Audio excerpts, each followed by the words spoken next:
Are you really a lady boy? Yeah. Like you don't see girls? No. I don't accept girl. You never tried No. girls before? Why you don't have a why you never tried girls? Cause I was wondering if she's really a No, lady because I'm a boy girl.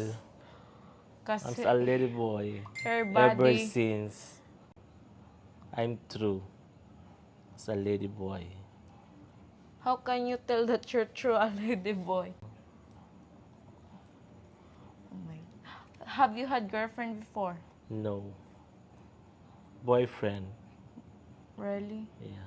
How long you guys been in relationship? 7 years.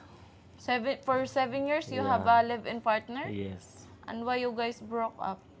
Because my boy is not okay. Super drunk.